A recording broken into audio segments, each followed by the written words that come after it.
Hello, I'm Suzette Mullen of Your Story Finder, book coach, memoir writer, and avid reader. Welcome to Your Next Read with Suzette. And this is Your Next Read. I am 17 Brushes with Death. Now, why did I read this book? I'm a memoir coach and a memoir writer myself, and I belong to several online groups for memoir writers. And certain books get mentioned time after time in these groups.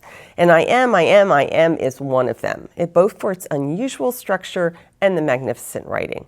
Now, to be honest, the title and what I believe to be the subject matter, death or near death, didn't grab me. These days, I'm mostly a read a chapter before I fall asleep kind of reader, and near-death experiences aren't exactly what I call bedtime reading. But I eventually broke down and bought the book, and I'm so glad I did. Here's some key takeaways from this book, and also some tips for writers. So let's go back to the title and the subtitle for a second. I am 17 Brushes with Death. It's memorable and it tells you exactly what you're going to get. You're either intrigued or you're like, no way. Talk about suspense. This writer knows how to make the hair on the back of your neck stand up. Check out the opening line of the first of the 17 essays. On the path ahead, stepping out from behind a boulder, a man appears. Can you feel your heartbeat faster, your breath quicken?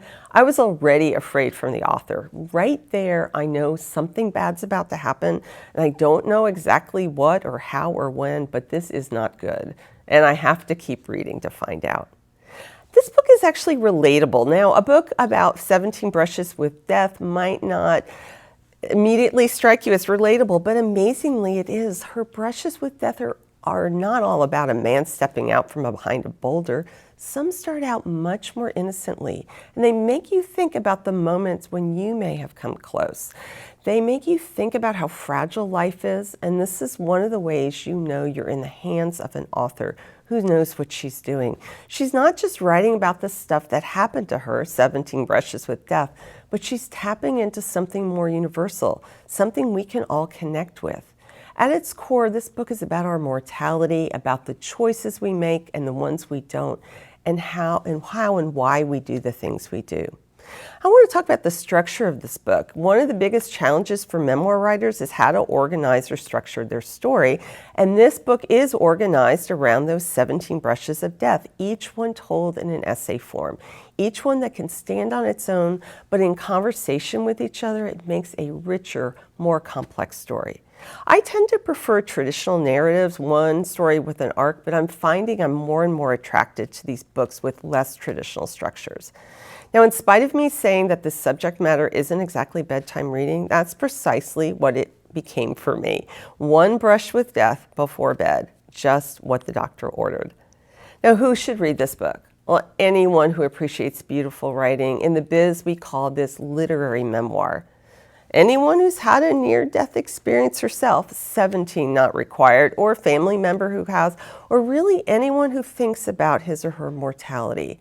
And memoir writers who are considering writing a memoir and essays. This is a great mentor text.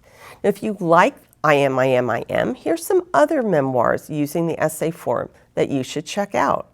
Leaving Isn't the Hardest Thing by Lauren Howe, Untamed by Glennon Doyle, and Bomb Shelter, Love, Time, and Other Explosives by Mary Laura Philpott. That's a new book that's coming out in April.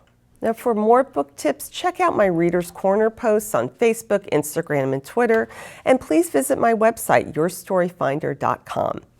I am 17 Brushes with Death by Maggie O'Farrell is your next read. Your Next Read with Suzette was produced by So Good Media at The Candy Factory, a co-working and social club in Lancaster, Pennsylvania. Check it out at coworkinginlancaster.com. Learn more about Suzette and her book coaching services at yourstoryfinder.com. So good.